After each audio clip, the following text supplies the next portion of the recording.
the housing situation is pretty much this way. You can look at it this way. We create about 1,300,000 or so households a year. It bounces around some, and it tends to, in a recession, it tends to be fewer because people postpone matrimony and so on to some extent. But if there's 1,300,000 households created in a year and you create 2 million housing starts annually, you are going to run into trouble. And that's what we did. We just created more houses than the fundamental demand was going to absorb. So we created an excess of houses. How much excess is there now? Perhaps 1.5 million units. We were building 2 million units a year. That's down to 500,000 units a year. Now, if you create 500,000 units a year and you have 1,300,000 households created, you are going to absorb the excess supply. It will be very uneven around the country. South Florida is going to be tough for a long, long time. So it isn't like you can move a house from one place to another if there's demand in one place and not another.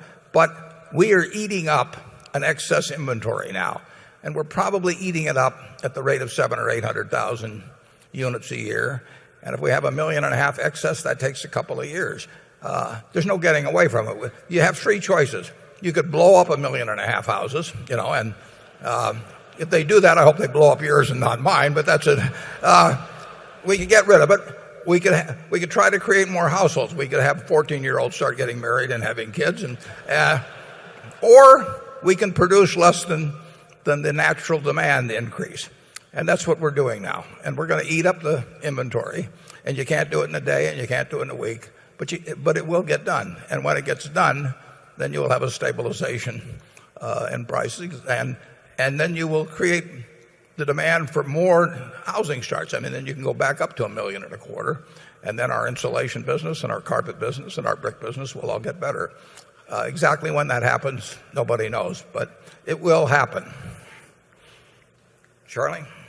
Well, I think in a place like Omaha, which never had a really crazy boom in terms of housing prices, with interest rates so low if you've got good credit, that if I were a young person wanting a house in Omaha, I would buy it tomorrow.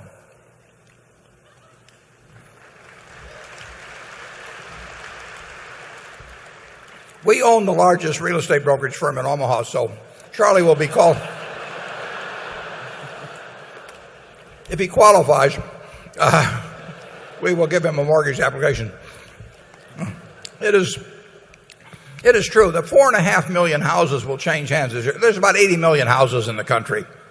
25 million of those do not have a mortgage. About a third of the houses in the country do not have a mortgage. You got about 55 million or a little less that have a mortgage. And 5 or 6 million of those are in trouble one way or another. But we're selling 4.5 million houses every day. And by and large, they're going into stronger hands. The mortgages are more affordable. The down payments are higher. The situation is getting corrected. But it wasn't created in a day or a week or a month. It's not going to get solved in a day or a week or a month. We are on the road to solution.